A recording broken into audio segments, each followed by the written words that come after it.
रचना की जरूरत ही नहीं पड़ी। परमेश्वर ने स्त्री को ऐसा बनाया कि उसको ऐसी आशीष स्त्री को दिया है कि वो रचना कर सकती है, वो चीजों को बना सकती है। और इसके लिए स्त्री और पुरुष दोनों की आवश्यकता परमेश्वर ने ऐसा बनाया कि अकेला कोई ना चमके। प्रभु ने ऐसा बनाया कि पुरुष ये ना कहे हम अकेला कर लेंगे। प्रभु ने स्त्री को ऐसा बनाया, स्त्री ये ना कहे कि हम अकेला ही कर लेंगे। दोनों को एक दूसरे की जरूरत है, हम सबको एक दूसरे की जरूरत है। परमेश्वर ने ऐसा बनाया, he is a master planner. प्रभु का डिजाइनिंग ऐसा है कि कोई ऐसा नहीं कह सकेगा मैं अकेला सब कुछ कर सकता हूँ। कल जो है वुमेन्स डे का कॉन्फ्रेंस बहुत ही बढ़िया चला। सारे जितने भी सेवकी थे, दासी थे, सबने बढ़कर योगदान दिया, अपना अपना जो काम था उसने जमकर किया, प्रभु की आत्मा से भरकर किया। कार्यक्रम बहुत बढ़िया चला, लेकिन उस बढ़िया चलने के पीछे एक बड़ा टीम ने काम किया।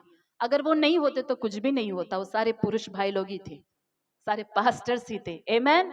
तो आप लोगों के बिना कोई स्त्रियां चमक नहीं सकती, और स्त्रियों के बिना आप लोग क्या करेंगे, अधूरे हैं। आमेन। एक घर में 1 महीना के लिए स्त्री छुट्टी लेकर मेलन चले जाए, उस घर का क्या हाल होगा पुरुष ही बता सकते हैं। 1 हफ्ता ही चले जाए तो आप जान लोगे कि क्या होगा। क्यों भाई हमिद, 1 हफ्ता के लिए ही पत्नी ना रहे तो घर का क्या हाल होगा आप जानते हैं। एलिशा ब्रदर से ज्यादा कौन जानता है। 3 साल बिताए होंगे ना बिना वाइफ का। बहुत तकलीफ, बहुत आंसू, सच में तकलीफ भरा जिंदगी था। तो स्त्रियां जो है समाज के लिए एक ब्लेसिंग है। आमेन। घर के लिए ब्लेसिंग है। वैसे पुरुष भाई लोग आप लोग कुछ कम नहीं है, आप लोग बहुत बड़े आशीष है। तो आज मैं थोड़ा बैलेंस करके वचन जाना चाहूंगी, लेकिन क्या करे आज वुमेन्स डे है और थोड़ा बनता है कि एक तरफ तराजू ज्यादा झूले। आमेन। आइएगा नीति वचन 31वां अध्याय। नीति वचन 31वां अध्याय में क्या बताऊं, कल के दिन इतना बढ़िया संदेश था, इतना ज्यादा प्रकाशन था। और जब मैं उठी सुबह प्रभु का वचन के लिए प्रभु के पास, मुझे लगा कि मुझे प्रचार करना नहीं आता, क्योंकि जब मैं एक बहुत बढ़िया प्रचारक का ट्रांसलेशन कर लेती हूँ तब मुझे लगता है कि कुछ भी मुझे नहीं आता है। और अच्छी बात है ये कि हम सोचे कि हमें कुछ नहीं आता, हमें और सीखना है। आमेन।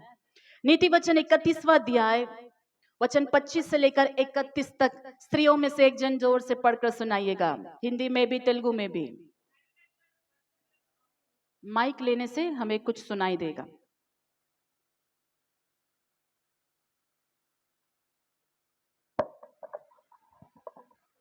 दो जन लीजिएगा माइक, हिंदी वाले और तेलुगु वाले भी, और एक माइक दीजिएगा। నడికట్లను వర్తకులకు అమ్మును, బలమును ఘనతయు ఆమెకు వస్త్రములు.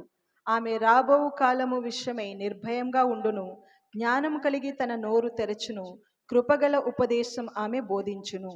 ఆమె తన ఇంటి వారి నడతలను బాగుగా కనిపెట్టును, పని చేయకుండా ఆమె భోజనం చేయదు. 31 तक చేయదు. ఆమె కుమారులు లేచి ఆమెను ధన్యురాలందరూ. చాలా మంది కుమార్తెలు ప్రతివ్రత ధర్మము అనుసరించి ఉన్నారు గాని వారందరినీ నీవు మించిన దానవని ఆమె పెనిమిటి ఆమెను పొగడును. అందము మోసకరము, సౌందర్యము వ్యర్థము. యెహోవాయందు భయభక్తులు కలిగిన స్త్రీ కొనియాడబడును. చేసిన పనిని బట్టి అట్టి దానికి ప్రతిఫలం ఇయ్యదగును. గౌనుల యొద్ద ఆమె పనులు ఆమెను కొనియాడును. ఆమేన్। आलसी अपने लालसा ही नीति वचन 31। आलसी कहां से आ गए इसमें। नीति वचन 31 चैप्टर उसका 25 वचन से 31 वचन तक। वह बल और प्रताप का पहिरावा पहने रहती है और आने वाले काल पर हंसती है। जोश से पढ़िएगा, जोश। वह बुद्धि की बात बोलती है और उसके वचन कृपा की शिक्षा के अनुसार होते हैं। वह अपने घराने के चाल चलन को ध्यान से देखती है और अपनी रोटी बिना परिश्रम नहीं खाती। उसके पुत्र उठकर उसको धन्य कहते हैं। उसका पति भी उठकर उसकी ऐसी प्रशंसा करता है।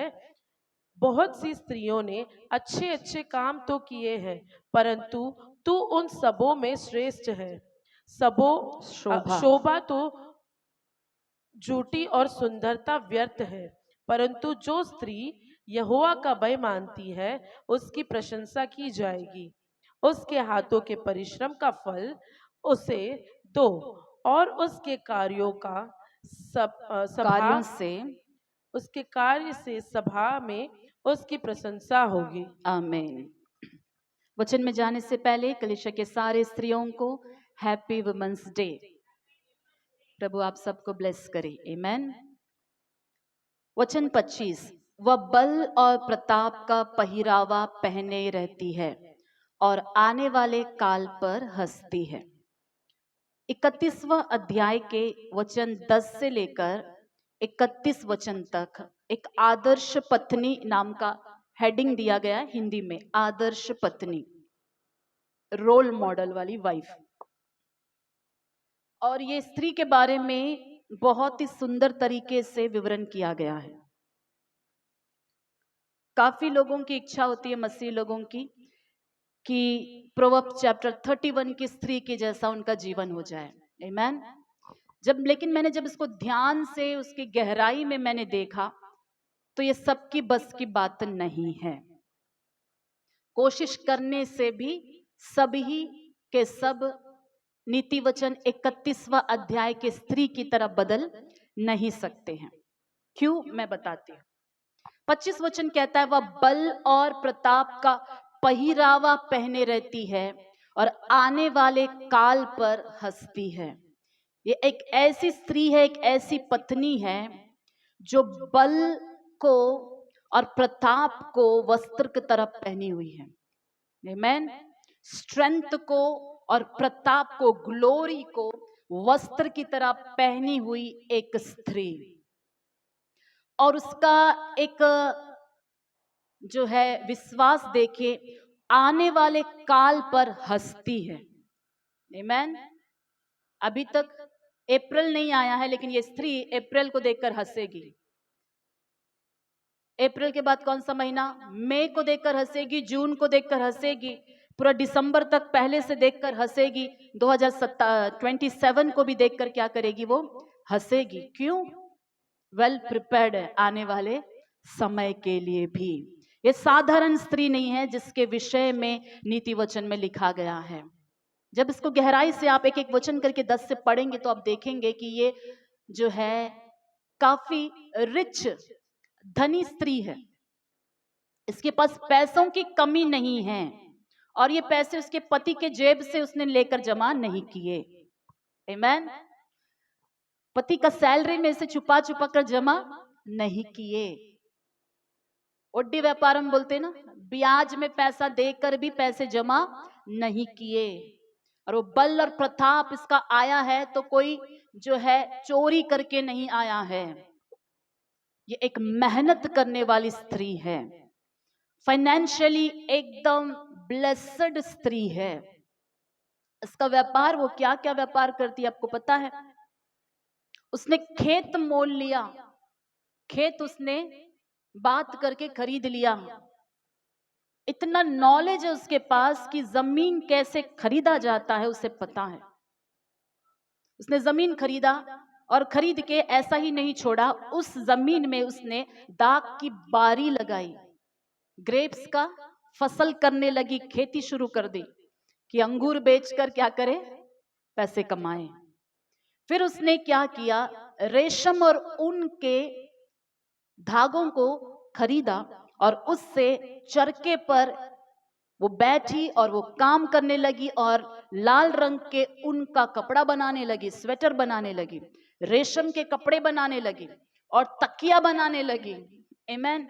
जितना कुछ उसके पास टैलेंट था, उसने अपने टैलेंट को लेकर व्यापार करना शुरू किया। सेल्फ डिपेंडेंट एक स्त्री, आज के समय में एक अच्छा बिजनेस करने वाली एक स्त्री, और वो व्यापारियों के साथ सौदा करती थी।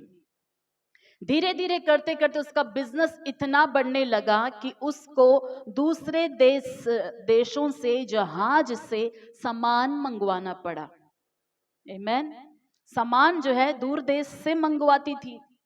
अच्छा खासा पैसा आने लगा। वचन में लिखा है कि भोजन वस्तु सामग्री भी जहाज से मंगवाया करती थी। आमेन। हम तो सस्ता बाजार में सब्जी ढूंढने जाते हैं ना, हमारी स्त्रियां सब्जी बनाना है तो सबसे कम दाम में कब सेल होगा वो टाइम में जाकर सब्जियां खरीदते हैं ना, इतनी आर्थिक तंगी चल रही है। लेकिन ये स्त्री दूसरे देश से इंपोर्टेड आइटम्स खरीदती थी अपने घर के लोगों को खिलाने के लिए।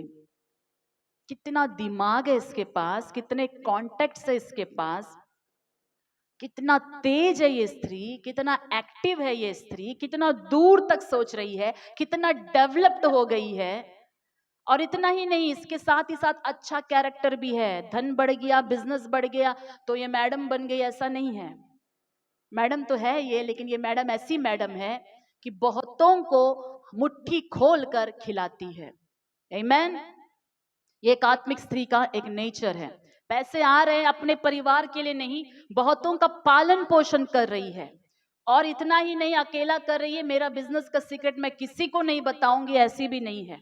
बहुत सारी महिलाओं को काम पर लगा लिया है इसने। आमेन। और ये काम सौंपती है और लड़कियों से, स्त्रियों से काम करवाती है। ऐसा बिजनेस में पहुंच गई है कि इसके अंडर में बहुत सारी स्त्रियां काम कर रही है। हालेलुया। उनके घर का भी पालन पोषण हो रहा है। इनके घर में काम करने के लिए दास दासियां भी है, उनका भी अच्छा देखभाल करती है, कोई कमी नहीं रखती है। इतना हो सारे बिजनेस में बिजी है बोलकर अपने पति का ख्याल नहीं करना, पति का, बच्चों का ख्याल नहीं करना, वैसी भी लेजी स्त्री नहीं है। इसके बारे में लिखा है 27 वचन में, वह अपने घराने के चाल चलन को ध्यान से देखती है। आमेन। फिर इतना बिजनेस बढ़ गया है, पैसे बढ़ गए हैं, परिश्रम करना क्या छोड़ दी है? नहीं, अपनी रोटी बिना परिश्रम नहीं खाती। कब उठती है पता, उसके बारे में लिखा है वचन में। देखेंगे उस वचन को।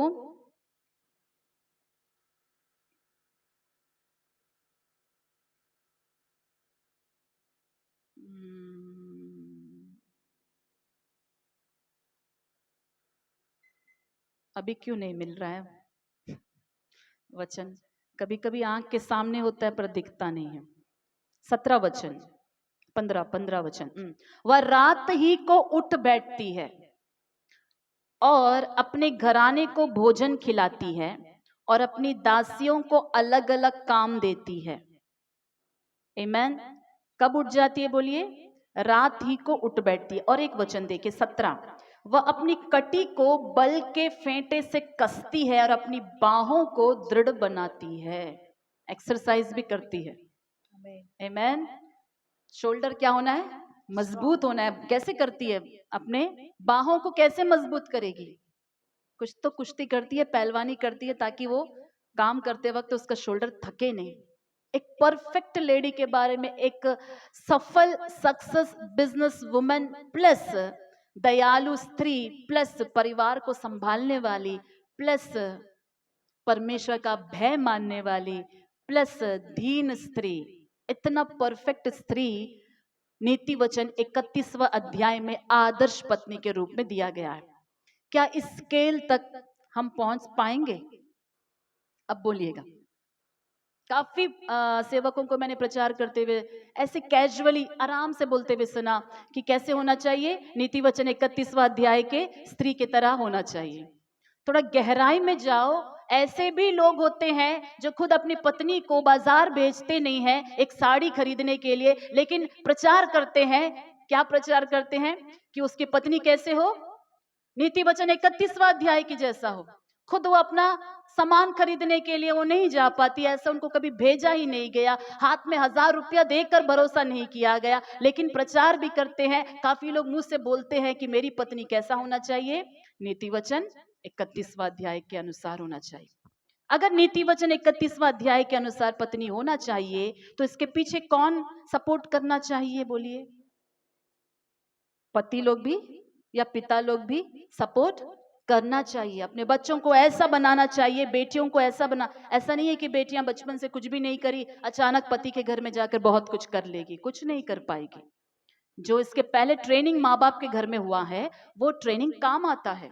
और उसके बाद पति ने जो कुछ सिखाया है वो भी काम आता है। ये दोनों मिलकर ही कोई भी स्त्री चमकती है।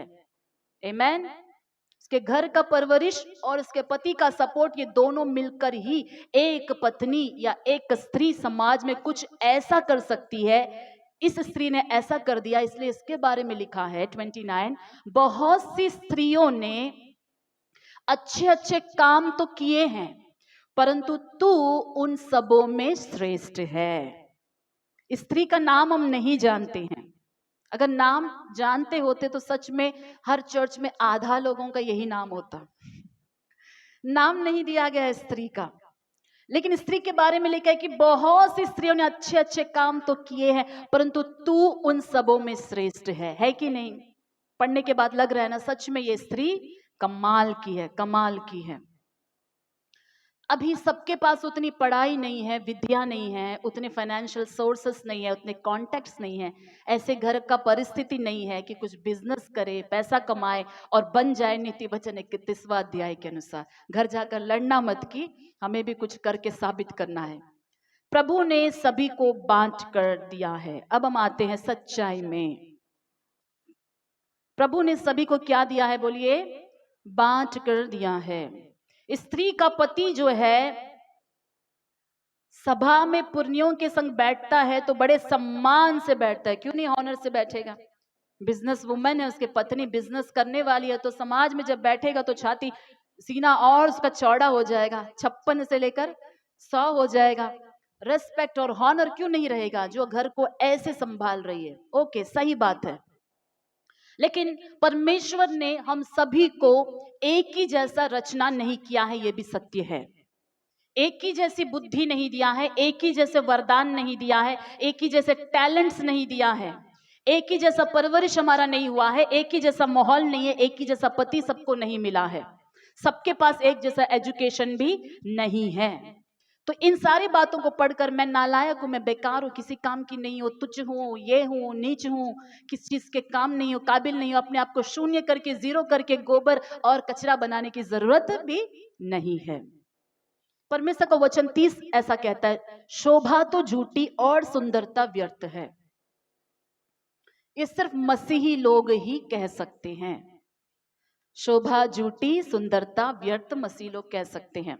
अब ब्यूटी कॉन्टेस्ट में जाने वाले मिस वर्ल्ड भी है ना, आज वो भी इंटरनेशनल वुमेन्स डे मनाएंगे। मिस वर्ल्ड है, और कौन कौन है? मिस इंडिया है, बहुत सारे मिस लोग आ गए हैं, मिसिस लोग भी आ गए हैं।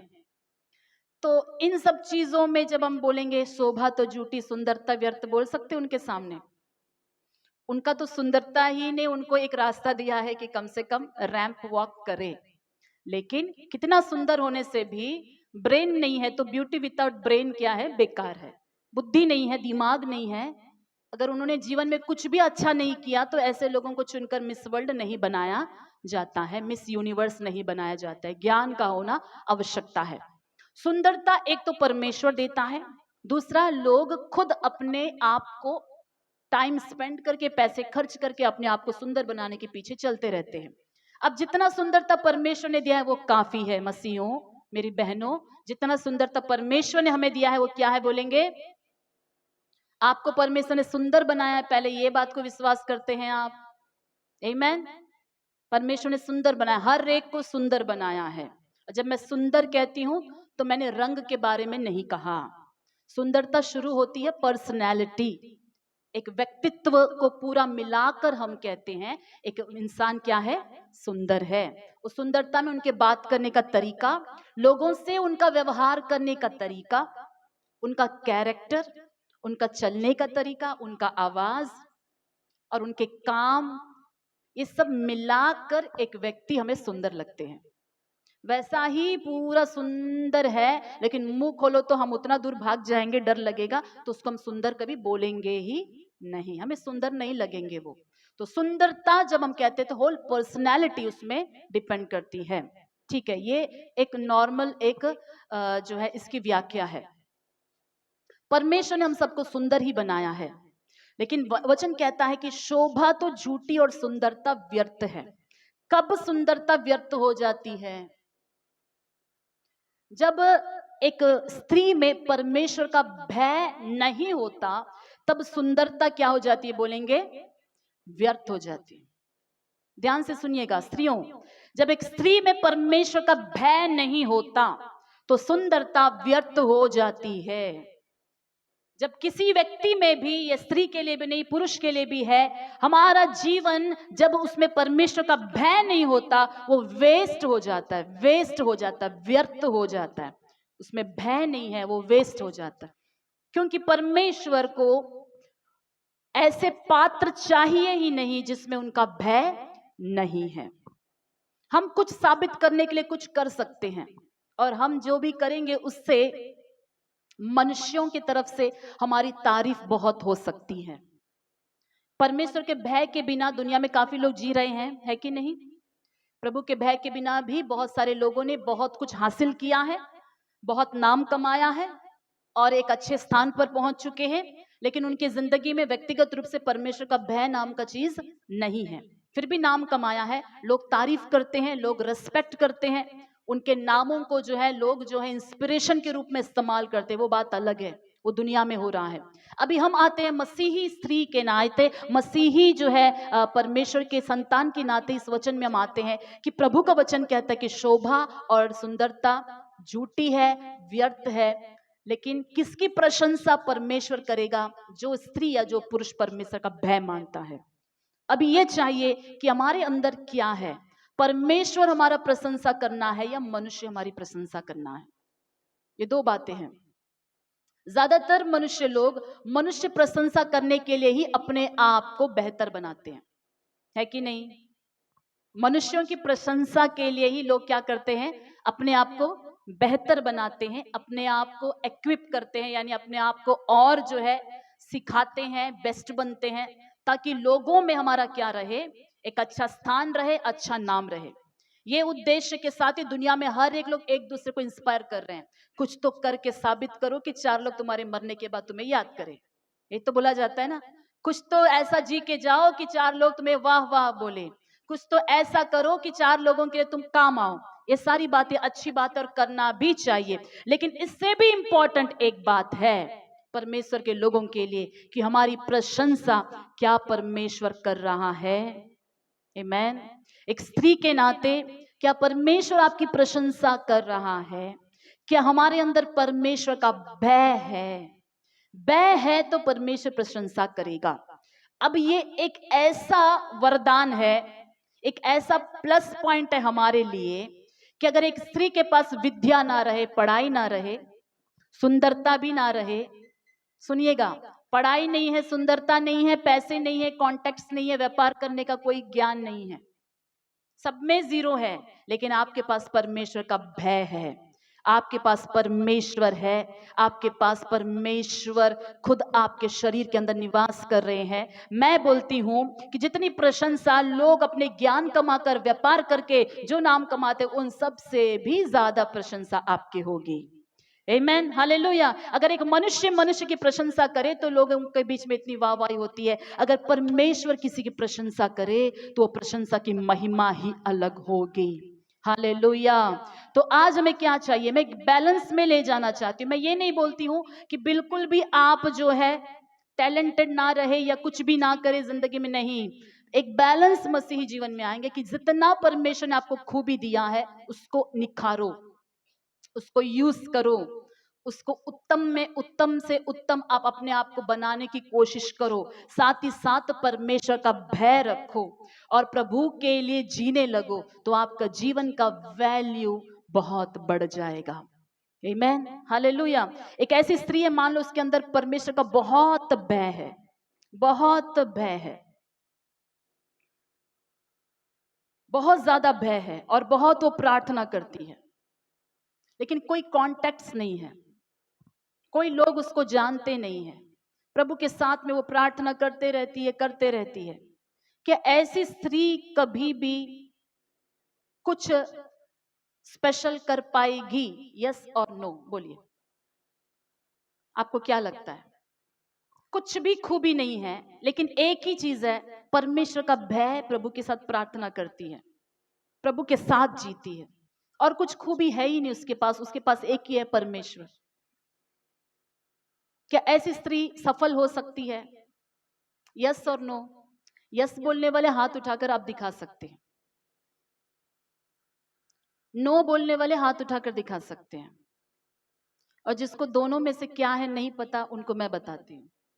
जी हाँ, आंसर है यस। आमेन। आंसर क्या है बोलेंगे? यस। आपके पास कोई खूबी नहीं है, कुछ भी नहीं है, लेकिन परमेश्वर है, तब भी आप सफल हो सकते हैं। लेकिन ये सफलता वो सफलता नहीं है जो दुनिया के लोगों का है, ये अलग ही सफलता होगा। परमेश्वर आपको लेकर आत्मिक चीजों में इस्तेमाल करेंगे। हालेलुया। तो आज मैं कुछ कुछ उदाहरणों को आपको देकर और आपको उत्साहित करना चाहूंगी बाइबल में, जिनके पास ये नीति वचन 31वां अध्याय की खूबियां तो नहीं थी, लेकिन क्या था उनके पास? परमेश्वर था। आमेन। तो आएंगे रूत की पुस्तक दूसरा अध्याय। रूत की पुस्तक दूसरा अध्याय। वचन स्त्रियों के लिए है, लेकिन पुरुषों के लिए भी यही वचन है, क्योंकि जब मैं पुरुष का एग्जाम्पल लेती हूँ, पतरस और दाऊद और अब्राहम का, तो हम स्त्रियां भी तो उसमें इंस्पायर हो जाते हैं। तो वैसे अगर स्त्रियों का वचन है तो ये भी सबके लिए, क्योंकि बाइबल हम सबके लिए है। रूत की पुस्तक उसके दूसरे अध्याय में आएंगे, वचन 11 और 12 में पढ़ रही हूँ। नहीं, बोआज ने उत्तर दिया, जो कुछ तूने पति की मृत्यु के बाद अपनी सास से किया है, और तू किस प्रकार अपने माता पिता और जन्मभूमि को छोड़कर ऐसे लोगों में आई है जिनको तू पहले ना जानती थी, यह सब मुझे विस्तार के साथ बताया गया है। आमेन। हम रूत की कहानी को अच्छी तरह जानते हैं कि एक नौजवान लड़की शादी होने के बाद कुछ समय में ही, यंग एज में ही विधवा हो जाती है। तो पति का मृत्यु हो जाता है, ससुर का मृत्यु हो जाता है, जेठ का मृत्यु हो जाता है। तो ऐसे परिवार में आई हुई रूत एक अन्य जाति मोआबिन स्त्रियों में से है, मोआबिन विश्वास में से है। और वो जो है पति की मृत्यु के बाद उसका लाइफस्टाइल देखिए कि पति की मृत्यु के बाद जो कुछ अपने सास के साथ उसने किया, माता पिता जन्मभूमि को छोड़कर प्रभु के लोगों के पास आई, ये सब कुछ एक टेस्टमनी बन गया। रूत के पास ऐसा कुछ भी नहीं था कि वो अपना एक अच्छा गवाही को बनाए। ध्यान से सुनिएगा, रूत के पास ऐसा कोई परिस्थिति नहीं था, पॉजिटिवनेस कुछ भी नहीं था उसके लाइफ में जिसको लेकर वो बोले कि मेरा जीवन भी 4 लोगों के लिए इंस्पायर हो जाएगा।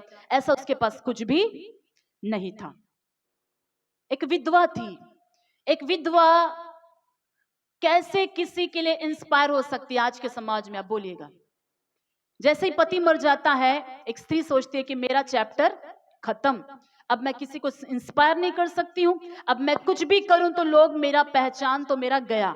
क्योंकि पति नहीं है तो ऐसे विधवाओं का समाज में ऐसा है कि पहचान ही नहीं, उनको बिल्कुल भी बेकार की नजर से देखा जाता है, ऐसा समाज है। तो रूत के पास कुछ भी नहीं बचा कि वो कहे कि मैं भी कुछ करके साबित कर सकती हूँ, नहीं बचा। पर ये स्त्री इस परिवार में शामिल होने के बाद उसको कुछ मिला। क्या मिला? परमेश्वर मिला। ये परिवार में एंटर होने के बाद उसको कुछ मिला, और वो है परमेश्वर। लेकिन इस परिवार में एंटर होने के बाद उसका सब कुछ लुट भी गया। पति चला गया और उस घर के सारे पुरुष भी चले गए। तो कुछ चीजें इस घर में आने के बाद वो खो गई, लेकिन एक उत्तम चीज को इस घर में आके पाई, वो है जीविता परमेश्वर। आमेन। जीविता परमेश्वर को उसने पाया। अब दोनों चीजों में रूत ने किसको हाईलाइट किया, किसको पकड़ा? आत्मिक बात को उसने पकड़ा। ध्यान से सुनिएगा, एक स्त्री के जीवन में 2 घटना घटती है एक के घर एंटर होते ही। एक घटना है कि लॉस हो गया, लॉस हो गया, पति मर गया, जेठ मर गया, ससुर मर गया, बड़ा लॉस हुआ। समाज में ऐसे घर में अगर 3-3 पुरुष एक के बाद एक मर जाए तो लोग क्या नाम देंगे उस घर को? शापित घर है, बोलेंगे ना। कुछ तो है, ये पापी लोग हैं, कुछ तो पाप करके आए हैं, पाप ने उनको यहां भी छोड़ा नहीं, शापित नाम से जानेंगे। तो ये सारी बातें कॉमन है, लोग जल्दी बता देते, जल्दी जो है नाम दे देते हैं।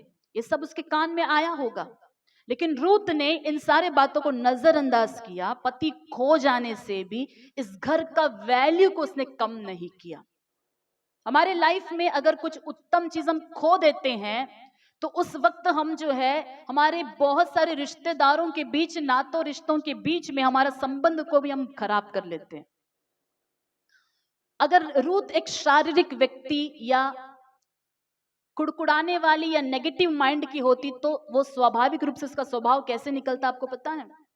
आपके घर में शादी करके मेरी जिंदगी बर्बाद हो गया। सास को क्या बोलती हो बार बार? पता नहीं आपके लाइफ में क्या शाप था, वो शाप के चपेट में मैं भी आ गई।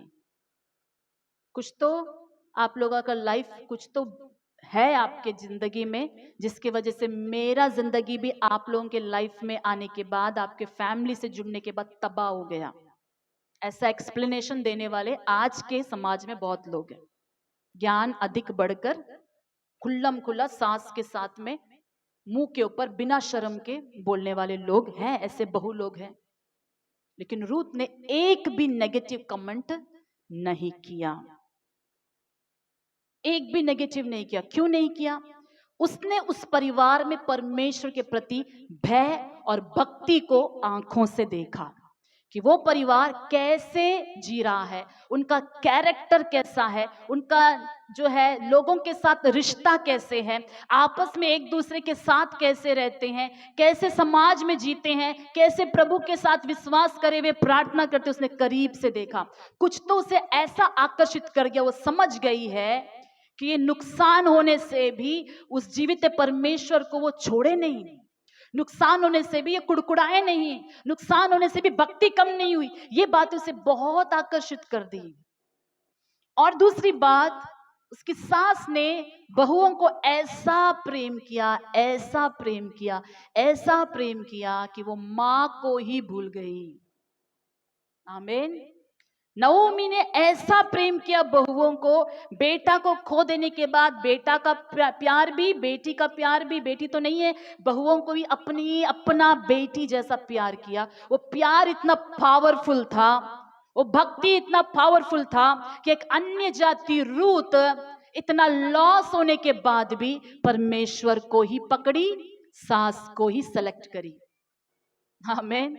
मोआब और इज़राइल में एक सेलेक्ट करना था, उसने क्या चुना? ससुराल चुना, मायके नहीं चुना। मूर्तियों और परमेश्वर में से दोनों में से एक चुनना था। ध्यान से सुनिएगा, आज मूर्ति और परमेश्वर में एक चुनने का उसके सामने ओपन इनविटेशन आया था। ओरपा से कहा गया था दूसरी बहू से कि तू जाओ, अपने लोगों में चले जाओ, वो चली गई। रूथ से भी कहा गया कि तू भी जा सकती है, चली जाओ, लेकिन रूथ के पास ऑप्शन आने से भी परमेश्वर को ही चुना उसने। हालेलुया।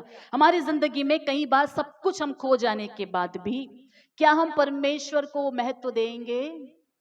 जिसके घर में हम रहते हैं, रहकर भी सब कुछ लुट गया, सब कुछ खत्म हो गया, फिर भी उस सास को, फिर भी उस ससुर को, फिर भी उस घर के लोगों को क्या हम रिस्पेक्ट कर सकते हैं, प्रेम कर सकते हैं? बेटा मर जाने के बाद भी बहू को बेटा का तरह प्यार करने वाली आज क्या ऐसे सास है? बेटा को ही जान से ज्यादा प्यार करते, उसके बाद बहुओं को क्या ऐसा प्यार करने वाली सास आज के दिनों में है? ये परिवार एक एग्जाम्पल है।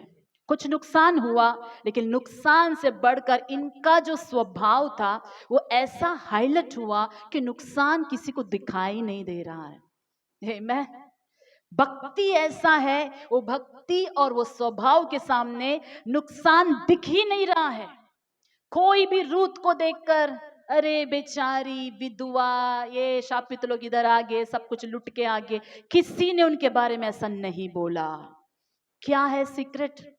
जीरो में है एक स्त्री, नओमी भी जीरो, रूथ भी जीरो, पैसे नहीं, कंगाल, पति नहीं दोनों का। ये दोनों मिलके जब इज़राइल में, बेथलेहेम में, यरूशलेम में एंटर करते हैं तो किसी एक ने भी उनका मजाक नहीं उड़ाया। कैसे हो सकता है? हमारे पास सोचिए पैसा नहीं है, कुछ भी नहीं है, सब कुछ जीरो, घर भी नहीं, रिश्तेदार, सब कुछ खो के आने के बाद क्या कोई रेस्पेक्ट कर सकता है? इनको रेस्पेक्ट मिला। कैसे मिला? क्योंकि ये स्त्री यहोवा का भय मानने वाली थी। शोभा तो झूठी, सुंदरता व्यर्थ, लेकिन जो स्त्री यहोवा का भय मानती है उनकी प्रशंसा की जाएगी। हालेलुया। इस कदर इन्होंने परमेश्वर को पकड़ा हुआ था कि इनका कमी भी किसी को कमी दिखाई नहीं दे रहा है। मेरे प्रियो, आज की सुबह मैं ये बताना चाहती हूँ, यदि आपके जिंदगी में बहुत सारे कमियां हैं तो लेकिन परमेश्वर को इस कदर पकड़ो कि आपकी कमी किसी को दिखाई ही नहीं देगी। वो दिखेगी नहीं, वो नहीं दिखेगी। हालेलुया। आपको पढ़ाई नहीं है, आपने ज्यादा पढ़ाई नहीं किया, आपकी भक्ति और आपका स्वभाव ऐसा होगा कि आप अनपढ़ है, किसी को परवाह नहीं। आपके पास पैसे नहीं है, किसी को परवाह नहीं। आपके पास खुद का घर नहीं है, किसी को परवाह ही नहीं। आपकी भक्ति, आपका परमेश्वर के साथ रिलेशनशिप, आपका स्वभाव आपको ऐसा महिमा देगा, पढ़े लिखे लोगों को भी नहीं रहेगा। हालेलुया।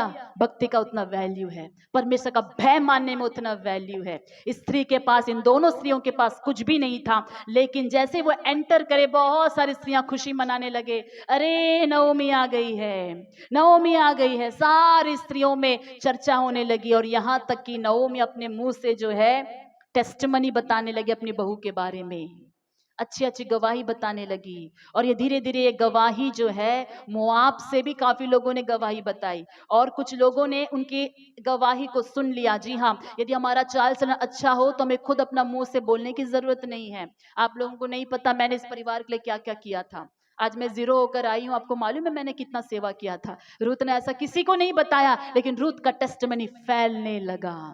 परमेश्वर है खुशबू फैलाने वाला। सच्चाई से यदि हम उनके लिए जीवन जिएंगे, कोई हमारी तारीफ करने की जरूरत नहीं है। परमेश्वर खुद ऐसे लोगों को खड़ा करेगा जो हमारे बारे में टेस्टमनी शेयर करेंगे। हालेलुया। भक्ति का एक वैल्यू है स्त्रियों, भाइयों, भक्ति का एक वैल्यू है, प्रभु का भय मानने का एक वैल्यू है कि हम प्रभु के लिए जीते रहे। परमेश्वर कुछ लोगों को उठाएगा जो हमारे बारे में बात करेंगे, हमारे बारे में लोगों को बताएंगे। और बताते और राइट जहां पर पहुंचना है टेस्टमनी वहां तक पहुंच जाएगा। आमेन। ऐसा जियो कि आपके बारे में जहां पहुंचना है चर्चा पहुंच जाए। रूत का जीवन ऐसा था, सरल और सिंपल लाइफ था, लेकिन उस सरल और सिंपल लाइफ में परमेश्वर की जो भक्ति थी, जो भय था, वो खुशबू की तरह फैलते एक राइट पर्सन, डिवाइन कनेक्शन जहां पहुंचना था वहां तक पहुंच गया। आमेन। जहां पहुंचना था, जहां से उसका टर्निंग पॉइंट हो सकता था, वहां पर पहुंच गया। सबके लिए बोआज टर्निंग पॉइंट नहीं है, सबका लाइफ का स्टोरी अलग है। रूथ के लिए बोआज टर्निंग पॉइंट था, एक मोड़ था। शादीशुदाओं के लिए बोआज टर्निंग पॉइंट नहीं, आपका बोआज तो ऑलरेडी आपके साथ है। आमेन, हालेलुया। तो सबके लिए एक जगह तो जहां पहुंचना है, परमेश्वर आपका चर्चा पहुंचा कर रहेगा। शोभा तो व्यर्थ, सुंदरता झूठी है, लेकिन जो स्त्री यहोवा का भय मानती है उसकी प्रशंसा की जाएगी। रूत की प्रशंसा हुई, नवोमी की प्रशंसा हुई। दोनों जितने आंसू अकेले बैठकर उन्होंने बहाया था, उसका फसल काटने का भी समय आया। बोआज कहता है, देखेंगे फिर से पढ़ेंगे, आपको समझ में आएगा। 11 वर्स 12, जो कुछ तूने पति की मृत्यु के बाद अपनी सास से किया है, और तू किस प्रकार अपने माता पिता और जन्मभूमि को छोड़कर ऐसे लोगों में आई है जिनको तू पहले ना जानती थी, यह सब मुझे विस्तार के साथ बताया गया है। किसी ने टाइम लेके एक्सप्लेन किया है। मुझे टेस्टमनी बताने का टाइम नहीं मिला, बल्कि रोने की जरूरत नहीं है। आपके बारे में कोई टाइम लेकर जहां राइट जगह में आपके बारे में शेयर करना है वो करेंगे। प्रभु ऐसे डिवाइन कनेक्शंस आपके लिए रखेंगे, उठाएंगे। आमेन। किसी ने विस्तार से समय लेकर बोआज को बताया, यहोवा तेरे कार्य का फल दे, और इज़राइल का परमेश्वर यहोवा जिसके पंखों तले तू शरण लेने आई है, तुझे पूरा बदला दे। अब देखेंगे कैसा बदला परमेश्वर ने उनको दिया। 4 अध्याय में आएंगे, चैप्टर 4 उसका 11 वचन। तब फाटक के पास जितने लोग थे उन्होंने और वृद्ध लोगों ने कहा, हम साक्षी हैं। या जो स्त्री यानी रूत तेरे घर में आती है, उसको यहोवा इज़राइल के घराने की दो उपजाने वाली राहेल और लिया के समान करे, और तू एफ्राता में वीरता करे और बैतलहम में तेरा बड़ा नाम हो। आमेन। ये स्त्री सब कुछ लुट जाने के बाद उसके बारे में टेस्टिमनी विस्तार से बताने वालों को भी प्रभु ने खड़ा किया। बोआज ने उसे ब्लेस किया। इतना ही नहीं, फुल एरिया के बड़े लोग उसे ब्लेस कर रहे हैं कि ये स्त्री तो रूत तुम कैसे हो जाए लिया की तरह और राहेल की तरह परमेश्वर तुझे उपजाने वाली स्त्री बनाए। एफ्राता में तू वीरता करे, बैतलहम में तेरा बड़ा नाम हो जाए। परमेश्वर का भय मानने वालों को जीरो से भी परमेश्वर उठाकर हीरो कर सकता है। पूरे बैतलहम रूत को जानने की तरह, रूत की वाहवाही करने की तरह परमेश्वर ने उठाकर खड़ा कर दिया। हालेलुया। उसकी विद्या के कारण व्यापार कुछ करती है, इस वजह से भीख मांगती थी, वो तो जाके बींदती थी। उसका बैकग्राउंड कुछ था? कुछ भी नहीं, जीरो, शून्य शून्य, कोई एक्सपीरियंस नहीं, न्यू बिलीवर। लेकिन परमेश्वर को भी पकड़ कर रखी थी, परमेश्वर ने उसके नाम को फेमस कर दिया। हालेलुया। यीशु मसीह के जीनियोलॉजी में जन्म के उनके उस तालिका में रूत का नाम आ गया। कैसे परमेश्वर ऊंचा करता है देखेंगे। प्रभु का भय मानने वाले स्त्रियों को परमेश्वर खुद ऊंचा करके ही रहेगा। और भी आशीष इतना में खत्म नहीं हुआ, देखेंगे 13 से लेकर 15 में भी। तब बोआज ने रूत से विवाह कर लिया और वह उसकी पत्नी हो गई। और जब वह उसके पास गया तब यहोवा की दया से उसको गर्भ रहा और उसका एक बेटा उत्पन्न हुआ। तब स्त्रियों ने नओमी से कहा, यहोवा धन्य है जिसने तुझे आज छुड़ाने वाले कुटुंबी के बिना नहीं छोड़ा, इज़राइल में इसका बड़ा नाम हो। और या तेरे जी में जी ले आने वाला और तेरे बुढ़ापे में पालने वाला हो, क्योंकि तेरी बहू जो तुझसे प्रेम रखती और 7 बेटों से भी तेरे लिए श्रेष्ठ है, उसी का यह बेटा है। नओमी का भी परमेश्वर ने भूला नहीं। यहोवा के भय मानने वाले स्त्रियां उम्र के हो जाए, रूत का एज तो नहीं है, कम से कम नओमी की उम्र के भी तो बहुत सारे लोग हैं। प्रभु आपको भी नहीं भूलेंगे, आपकी भी प्रशंसा करने वाले स्त्रियों को परमेश्वर उठाएंगे। यहोवा की भय मानने वाले स्त्रियों को, चाहे वो किसी भी उम्र के हो, परमेश्वर खुद उनको उठाकर ऊंचा करेगा। इसके लिए आपको सिर्फ क्या करना है? प्रभु का भय मानना है और एक अच्छा स्वभाव आपका होना चाहिए। प्रभु आशीषित करे। आइए इस वक्त हम एक और स्त्री के बारे में देखेंगे जिसे हमने कल खुल के ध्यान किया था, दबोरा। आमेन। जो कल आई थी स्त्रियां वो जानती है कितना दमदार वचन कल हमें मिला था। न्यायों की पुस्तक में आएंगे, न्यायों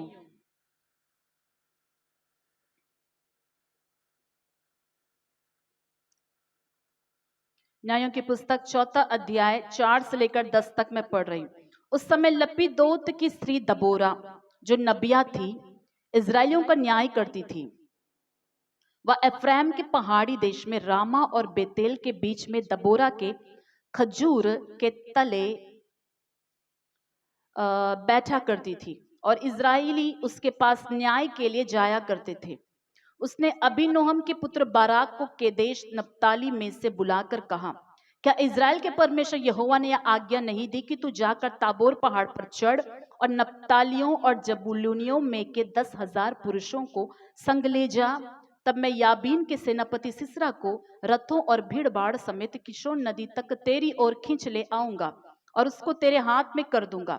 बाराक ने उससे कहा, यदि तू मेरे संग चलेगी तो मैं जाऊंगा, नहीं तो नहीं जाऊंगा। उसने कहा, निसंदेह मैं तेरे संग चलूंगी, तो भी इस यात्रा से तेरी कुछ बड़ाई ना होगी, क्योंकि यहोवा सिसरा को एक स्त्री के अधीन कर देगा। तब दबोरा उठकर बाराक के संग केदेश को गई।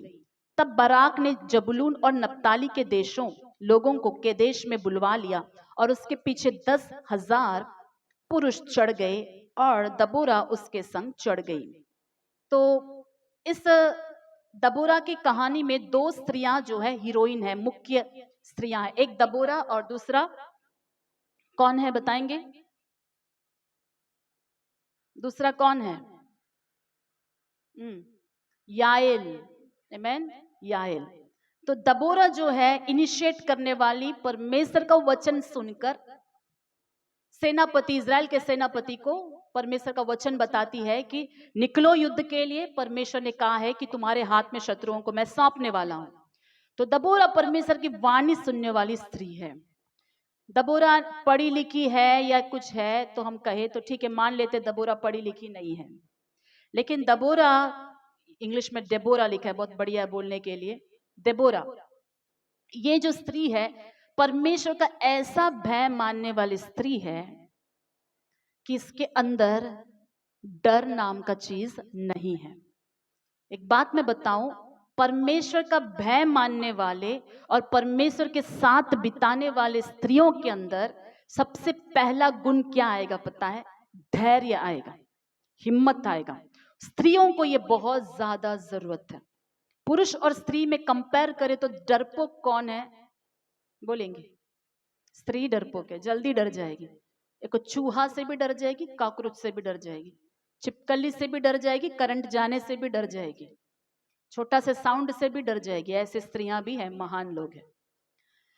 लेकिन ये जो दबोरा का जो स्पिरिट है आज कलीसिया के अंदर होनी चाहिए। दबोरा की आत्मा क्या है पता है? चैलेंज करने वाली आत्मा, आमेन, चुनौती लेने वाली, चुनौती देने वाली। और ये बोल्डनेस दबोरा के अंदर कैसे आई? क्योंकि दबोरा जीवित परमेश्वर के साथ संगति में बैठा करती थी। हालेलुया। पवित्र आत्मा से परिपूर्ण स्त्री है, प्रभु की वाणी सुनने वाली स्त्री है। जो स्त्री दुनिया की खबर ज्ञान कम रखकर परमेश्वर का ज्ञान ज्यादा रखती है, जो दुनिया से बात कम करते हुए परमेश्वर से ज्यादा बात करती है, जो परमेश्वर के कार्यों में मगन रहती है, उनका स्पिरिट जो है दूसरे लोगों से, दूसरे स्त्रियों से अलग होता है। सारी स्त्रियां एक जैसे नहीं होती। मैं ऐसे स्त्रियों को भी जानती हूँ, बहुत प्रार्थना करेंगे, साथ में बहुत डरपोक भी रहेंगे।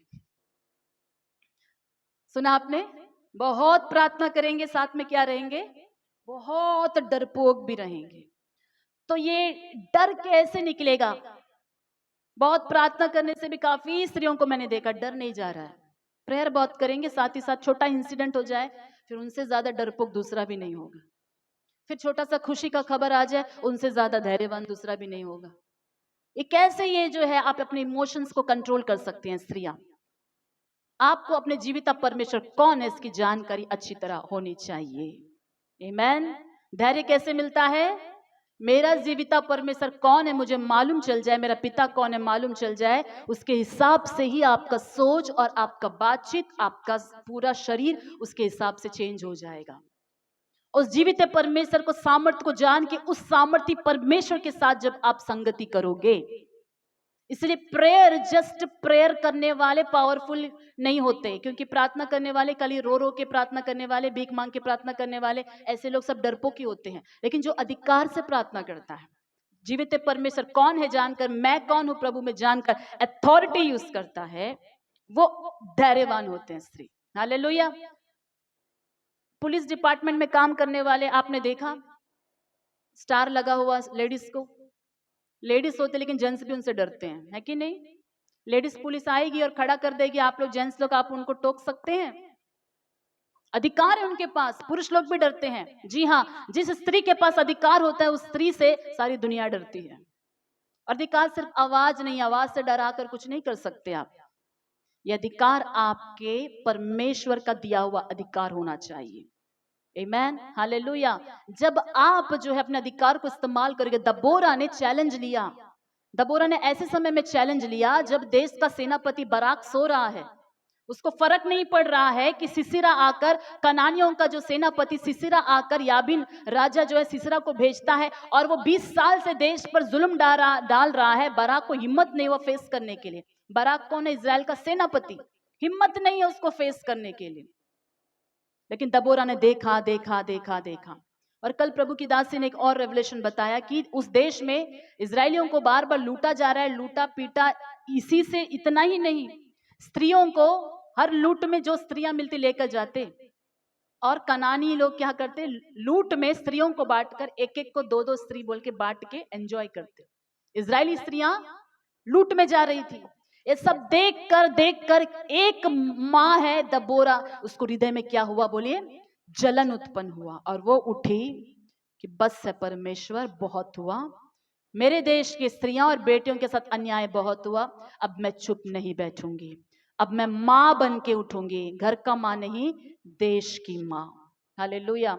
जब दबोरा उठी वो स्पिरिट से कि मैं उठूंगी, मैं उठूंगी, और प्रभु के वचन में कल हमने बहुत सारी बातों को देखा, जब दबोरा उठी साथ ही साथ दबोरा के साथ पूरा स्वर्ग उठ गया, पूरा सृष्टि युद्ध करने के लिए उठ गया, तारागण भी लड़ने लगे और समुद्र भी शत्रुओं के ऊपर बहा दिया, किशोर नदी बहने लगा, पहाड़ हिलने लगे, जमीन थरथरा गया, भूकंप आया, सारी सृष्टि मिलकर दबोरा के साइड से युद्ध करने लगी।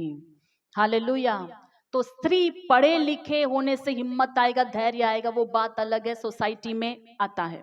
अब पढ़े लिखे नहीं है तो क्या करें, परमेश्वर का ज्ञान चाहिए, समाज का ज्ञान और स्कूल के शिक्षा विद्या, दुनिया की विद्या अगर आपके पास नहीं है भी तो उससे बढ़कर एक स्त्री को चाहिए कि परमेश्वर का ज्ञान उसके अंदर रहे, परमेश्वर कौन है वो अच्छी तरह जाने और जीवित परमेश्वर के साथ संगति करे, तभी स्त्रियां बोल्ड हो सकती है। मैं चाहती हूं कि हमारी कलीसिया की स्त्रियां बोल्ड रहे, समस्या को देखकर डरने वाली नहीं, समस्या को देखकर उसे चैलेंज देकर भगाने वाली स्त्रियां जैसी हो। दबोरा की आत्मा हमारे अंदर हो, वो तभी आएगी जब हम प्रभु के साथ राइट वे में संगति करेंगे और अथॉरिटी लेंगे और प्रार्थना करेंगे। दबोरा के पास शिक्षा थी नहीं थी मुझे नहीं पता, लेकिन परमेश्वर का आत्मा उसके अंदर था, प्रभु उससे बात करता था। उसने जो है बाराक को बुलवाया और उसने चैलेंज दिया कि तुम जाओ, निकलो, और अपने जो है जाति वाले नप्तालियों को भी और जबूलून वालों को भी बुलाओ, युद्ध के लिए तुम निकल पड़ो, परमेश्वर तुम्हें विजय देगा। सिसरा के पास रथ नहीं, बाराक के पास रथ नहीं है, पैदल पैदल वो गए। एक और स्त्री को प्रभु ने तैयार किया। वो स्त्री की कहानी ऐसी है कि वो इजरायली नहीं है। याएल कौन है? इजरायली नहीं है, केनियों में से एक है। सीधा कहा जाए तो बाइबल में क्लियरली लिखा है, मूसा के साले होबाब के वंश के हैं, मूसा के साले होबाब के वंश के 11वें वचन में लिखा है। तो ये लोग जो है, केनी लोग जो है, कलर उनका ब्लैक हुआ करता था, ब्लैक कलर, तो इस वजह से वो जाति हमारी जाति की नहीं है बोलकर इजरायली उनसे घिन करते थे, पसंद नहीं करते थे। तो इजरायली उनको पसंद नहीं करते, इसलिए ये लोग कहां पर सेटल हो गए? कनान से ऑलमोस्ट मिलकर अटैच होकर उस बॉर्डर में वहां सेटल हो गए। और केनी लोगों का इजरायलियों से ज्यादा नहीं बनता था, लेकिन कनानियों से अच्छा बनता था, कनानी लोग से मिलकर रहते थे। अब ये स्त्री याएल, इनका फ्रेंडशिप सब किसके साथ है? कनानियों के साथ, इजरायलियों के शत्रुओं के साथ फ्रेंडशिप है। पॉलिटिकल पार्टी उनको सपोर्ट कर रहे हैं, लेकिन जब समय आया तो इस याएल ने क्या किया? सिसरा के कनपट्टी में दे मारा, सर फोड़ डाला। कैसे हुआ ये? सिसरा कौन है? कनानी सेनापति है। ये कैसे पलटी मार गया? एक स्त्री ऐसी होनी चाहिए, इसमें मैंने सीखा कि भले आप कौन सी पार्टी को भी सपोर्ट करें, पाप को कभी सपोर्ट ना करें। हालेलुया। याएल ऊपर से तो केनियों के साथ मेलजोल थी, लेकिन सिसरा के गंदे कामों से उसको भी जलन होता था। स्त्रियों को, लड़कियों को जैसे वो बिगाड़ता था, अन्याय से स्त्रियों को लूटता था, उनके साथ रेप करता था, बंदी बनाकर ले जाता था। ये एक स्त्री के नाते उस देश के साथ फ्रेंडशिप होने से भी याएल ने उसको स्वीकार नहीं किया। आमेन। स्त्रियों में ये गुण होना चाहिए। हम दोनों क्या है? रिलेटिव्स है। कितने भी क्लोज रिलेटिव्स हो, आपके रिलेटिव गलत करते हैं तो सपोर्ट मत करना। आमेन। कितने भी रिश्तेदार हो, रिश्तेदार गलत करते तो सपोर्ट मत करना। कितने भी क्लोज फ्रेंड्स हो, वो गलत में आपको चला रहे तो सपोर्ट मत करना। आमेन। ये एक अच्छा गुण स्त्रियों में होना चाहिए। फ्रेंडशिप में गलत चीजों को क्या ना करे? सपोर्ट ना करे। अगर ये बातें हमारी देश भी सीख जाती तो बहुत अच्छा होता। मेरा पार्टी बोल के अपना पार्टी वाला कोई गड़बड़ करे तो तमाचा मारने वाला भी कोई होना चाहिए, कोई तो होना चाहिए गलत को रोकने वाला। याएल के अंदर ये बढ़िया क्वालिटी थी। देखेंगे उस वचन को, 17 वचन। परंतु सिसरा पांव पांव एबेर केनी की स्त्री याएल के डेरे को भाग गया, क्योंकि हासोर के राजा याबीन और एबेर केनी में मेल था। ये दोनों के बीच में क्या था बोलेंगे? अच्छा मेल जोल था, इसलिए वो बड़े कॉन्फिडेंस से उसके घर में भाग गया। जब तब याएल सिसरा से भेंट के लिए निकलकर उससे कहने लगी, हे मेरे प्रभु आ मेरे पास आ और ना डर। तब वह उसके पास डेरे में गया और उसने उसके ऊपर कंबल डाल दिया। तब सिसरा ने उससे कहा, मुझे प्यास लगी है, मुझे थोड़ा पानी पिला। तब उसने दूध की कुप्पी खोलकर उसे दूध पिलाया और उसको उड़ा दिया। पानी पूछे तो क्या दे? वो दूध पिला दे। यहां तक बहुत बढ़िया है, मेल है ना, मेल मिलाप है, मेल मिलाप का भी काम कर रही है। तब उसने उससे कहा, डेरे के द्वार पर खड़ी रह, और यदि कोई आकर तुझसे पूछे यहाँ कोई पुरुष है, तब कहना कोई भी नहीं। इसके बाद एबेर की स्त्री याएल ने डेरे की एक कूंटी ली और अपने हाथ में एक हथौड़ा भी लिया और दबे पांव उसके पास जाकर कूंटी को उसके कनपट्टी में ऐसा ठोक दिया कि कूंटी आर पार होकर भूमि में धंस गई। वह तो थका ही था, इसलिए गहरी नींद में सो रहा था, अतः वह मर गया। आमीन। वचन 26 भी पढ़ेंगे। दबोरा इसमें गीत में लिख रही है, उसने अपना हाथ कूंटी की ओर, अपना दाहिना हाथ बढ़ई के हथौड़े की ओर बढ़ाया और हथौड़े से सिसरा को मारा, उसके सर को फोड़ डाला और उसकी कनपट्टी को आर पार छेद दिया। डिटेल में लिखती है दबोरा, कनपट्टी को ही छेद नहीं किया, सर को भी क्या कर दियो? फोड़ डाली। याएल को इतनी ताकत कहां से आई? एक स्त्री अन्याय होता हुआ देखकर चुप नहीं रहना चाहिए। आमीन। इसका मतलब ये नहीं कि जाकर आप हथौड़ा लेकर किसी का भी सर फोड़ दे। आज हमें एक ही का सर फोड़ना है, यीशु ने उसका सर फोड़ दिया, बाकी उसका दुम को नाश करना है, कुचलना है शत्रु को। आमीन, हालेलुया। इतना ही काम हमें करना है, उससे ज्यादा इसको प्रैक्टिकल में मत लेना, इसको प्रैक्टिकल में मत लेना। जेल में रहेंगे और कहीं नहीं, प्रैक्टिकल में मत लेना। हमारे आज शत्रु जो है मांस और लहू नहीं है, लेकिन हमारे परिवार और हमारे देश और हमारे समाज से लड़ने वाला शैतान है, जो आज भी सिसिरा की तरह अनेक स्त्रियों, अनेक बच्चों और अनेक सारे भलाइयों को नाश कर रहा है। तो हमें याएल की तरह उठना चाहिए और शत्रु के कार्यों को नाश करना चाहिए। हालेलुया। यदि हम अगर चुप रहे तो सिसरा बल पाता रहेगा। 20 साल सिसरा ने इजराइलियों पर जुल्म ढाया। क्यों जुल्म ढाया 20 साल तक? और आज क्यों वो मर गया? क्योंकि चैलेंज लेने वाला कोई भी नहीं था। परमेश्वर के साथ खड़ा रहकर शत्रु से लड़ने वाला कोई नहीं था। ये समय ऐसा कैसे तारागण भी लड़ने के लिए निकल आए, समुद्र भी जो है सिसरा से लड़ने के लिए बहा कर निकल आया, जमीन धरती भी कांप गई। 20 साल तक धरती क्यों चुप थी? क्योंकि प्रार्थना करने वाले क्या थे? चुप थे। क्योंकि परमेश्वर के जन, युद्ध करने वाले चुप थे। जी हाँ, जब तक हम एक्शन ना ले, स्वर्ग से कोई एक्शन नहीं लिया जाएगा। ध्यान दीजिएगा, जब तक हम एक्शन ना ले, स्वर्ग से कोई एक्शन नहीं लिया। लेकिन जिस दिन हम खड़े हो जाए कि परमेश्वर बस से अन्याय हमारे देश में, बस से अन्याय हमारे द्वीपों में, अब नहीं हम सहेंगे, हम प्रार्थना करेंगे, हम खड़े हो जाएंगे प्रभु, तब जैसे ही हम खड़े होंगे हमारे साथ पूरा स्वर्ग भी खड़ा हो जाएगा। हालेलुया। आज विमेंस डे में मैं आप सभी को एंकरेज करना चाहती हूँ, हम ऐसी स्त्रियां बने कि हम सिर्फ मात्र चुपचाप अपने घर के लिए सोचने वाली स्त्रियां नहीं, अपने समाज और देश के लिए सोचने वाली स्त्रियां और पुरुष बन जाए। हालेलुया।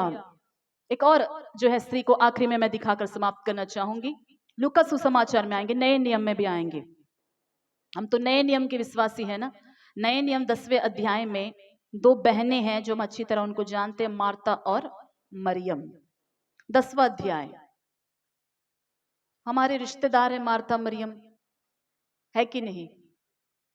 यीशु मसीह के प्रिय है तो हमारे भी प्रिय है, मार्था और मरियम।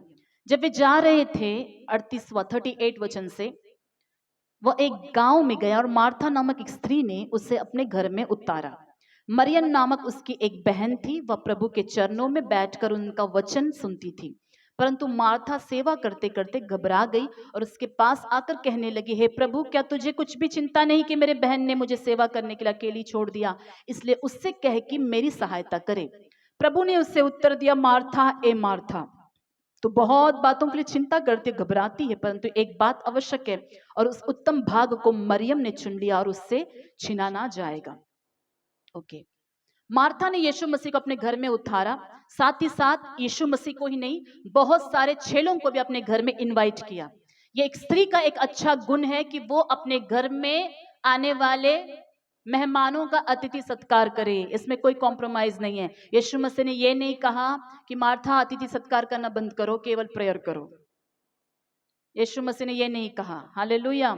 यीशु मसीह ने ये कहा, मार्था तो बहुत बातों के लिए क्या करती है? घबराती है, इतना ही बोला था। तो किचन छोड़ के आ जाओ, यीशु मसीह ने नहीं कहा। तो बहुत बातों के लिए ओवर टेंशन करती, इतना कहा। तो यहां बात यह है कि मार्था का नेचर ऐसा था कि घर बुलाकर पहुनाए करे, अतिथि सत्कार करे। ये स्त्रियों में होना जरूरी है। हमारी बहुत सारी कलीसिया की स्त्रियां हैं, मैं जानती हूँ, अच्छा अतिथि सत्कार करते हैं, बेस्ट बेस्ट करते हैं।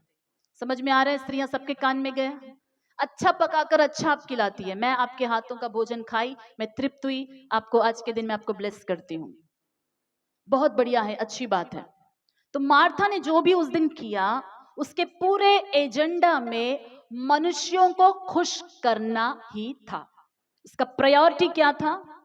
आए वाले मेहमानों को अच्छा से खिलाकर भेजना। और उस दिन पूरा प्रायोरिटी उसकी बहन मरियम का क्या था? यीशु मसीह के साथ में ही रहना, उनको छोड़ना नहीं।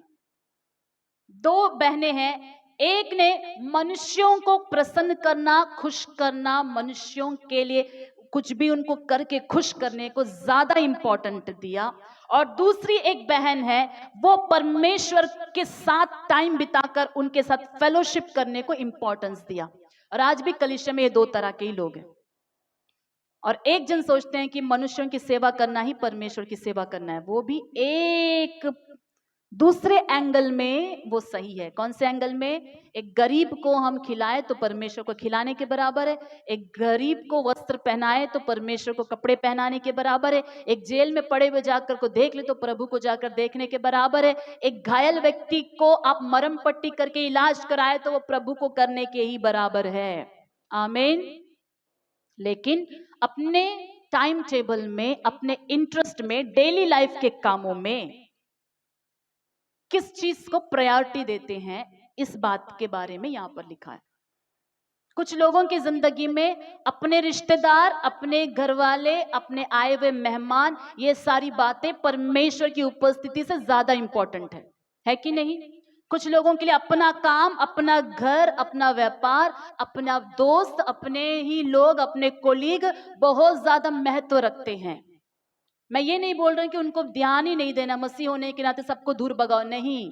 लेकिन प्रभु ये वचन में बताते हैं कि प्रायोरिटी नाम का एक चीज होता है, और मतलब पहला स्थान देने का एक बात होता है। वो पहला स्थान प्रभु के अलावा किसी को ना दे। और जो सेकंड स्थान है, जो मार्था ने पहले दे दिया कि कैसे भी घर आए मेहमानों को खुश करना। हमारे बीच ऐसी स्त्रियां भी हैं, अगर आपके घर में संडे के दिन सुबह सुबह कोई रिश्तेदार आ जाए, आप संडे सर्विस छोड़कर भी खिलाएंगे पिलाएंगे। मुझे पता है ऐसे लोग भी हैं, ऐसे लोग भी हैं हमारे चर्च में। समझ में आ रहा है आपको? गया दिल के अंदर तक? चुभा नहीं आपको? ये वचन जाकर चुभना चाहिए था। ऐसे लोग भी हैं, अगर संडे के दिन या प्रार्थना के दिन आपके घर में मोस्ट इंपॉर्टेंट लोग आ जाए, या आप बुलवाएंगे भी क्योंकि रिश्तेदार आए हैं, और संडे आप छुट्टी मार के उनको आपका घर बुला के आप खिलाएंगे पिलाएंगे, और चर्च आए बिना उनके साथ टाइम स्पेंड करके पिकनिक भी जाएंगे, पार्क भी जाएंगे, आप पूरा दिन उनके साथ बिताएंगे प्रभु को पीछे रखकर। ऐसे भी बढ़िया बढ़िया मार्था हमारे बीच में है। मनुष्यों के लिए जितना कुछ हम करते हैं, इसी पृथ्वी से खत्म हो जाएगा। जब प्रभु ने न्याय किया इन दोनों का, प्रभु ने बोला कि तुम दोनों में बेस्ट कौन है पता है? उत्तम किसने चुन लिया है? जो मेरे साथ रहने को चुन लिया है उसने उत्तम चुना है। ये परमेश्वर गवाही है। मार्था को उस दिन बहुत लोगों ने वाह वाही किया होगा, प्रभु ने तो डांटा थोड़ा, लेकिन खा के जाने के बाद सभी क्या बोलेंगे? अम्मा చాలా బాగా వంట చేసాం, చాలా బాగా వంట చేసాం, कितना बढ़िया आपने बनाया, कितना बढ़िया बनाया। सब ने मार्था को तारीफ किया। मार्था का दिल तो खुश हो गया होगा, बढ़िया। मरियम को किसी ने तारीफ किया होगा? किसी ने नहीं किया, केवल किसने किया? यीशु ने किया। हालेलुया। यीशु का तारीफ लेना काफी लोगों को ज्यादा पसंद नहीं होता है, मैंने ये देख लिया।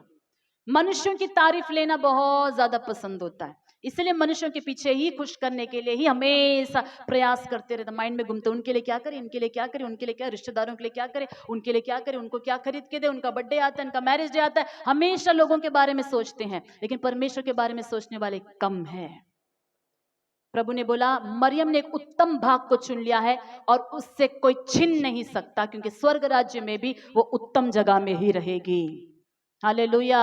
स्वर्ग में भी उत्तम रहेगी। मार्था ने जो किया था वो गलत नहीं है, लेकिन पहले प्रभु को देकर सेकंड में मनुष्यों के लिए करे तो परमेश्वर उसकी भी तारीफ वैसे ही करता, क्योंकि पहुनाई करना, अतिथि सत्कार करना प्रभु की दृष्टि में अच्छी बात है, लेकिन उससे ज्यादा परमेश्वर को पहला स्थान देना स्त्रियों को सीखना चाहिए, क्योंकि घर का सारा कामकाज करने वाले आप है। आप जैसा इंटरेस्ट दिखाओगे आपके घर में बाकी लोग भी वही इंटरेस्ट दिखाएंगे। आप बोलेंगे चलिए ना आज चर्च नहीं जाएंगे, आज हम लोग चिकन बिरयानी बना के घर में एंजॉय, आपका जो पति है वो भी बोलेगा ओके नो प्रॉब्लम। आप बोलेंगे नहीं आज आप मेहमानों को बुला दो घर में, मैं पकाऊंगी ना, मैं पकाऊंगी ना, आप पकाने वाले आप है। अगर आप इशारा कर दे तो घर के सारे लोग आपके साथ रह जाएंगे। स्त्रियों का उतना ताकत है कि वो घर के वातावरण में कुछ भी कर सकती है। इसलिए परमेश्वर ने कहा है कि बुद्धिमान अगर होती है स्त्री तो घर को बांधेगी, आत्मिक तरीके से वो बांधेगी। आप इस चीज को बैलेंस करना कि परमेश्वर और मनुष्य दोनों में सिलेक्शन की बात आए, फर्स्ट किसको जाना चाहिए स्थान? बोलेंगे परमेश्वर। अगर हम भक्ति वाले स्त्रियां हैं, भक्त वाले लोग हैं तो पहला स्थान प्रभु को देंगे। अगर हम भी दुनिया की तरह मनुष्यों को प्रसन्न करने वाले लोग हैं तो हम पहला स्थान मनुष्यों को ही देंगे। ये हमारा चॉइस है और स्वर्ग हमारे हर चॉइस को देख रहा है। आमेन। तो आज जो है वुमेन्स डे के दिन परमेश्वर हमसे ये सिखाते हैं कि शोभा झूठी है, सुंदरता व्यर्थ है, लेकिन यहोवा का भय मानने वालों को परमेश्वर कैसे भी करके ऊंचा उठाकर ही रहेगा। आमीन। प्रभु इस वचनों के द्वारा हमारी कलीसिया में हर एक को आशीषित करे। आमीन आमीन आमीन। इस वक्त जो है हमारे बीच में स्त्रियां आकर जो है ऑफरिंग के लिए एक स्पेशल सॉन्ग गाएंगे और जो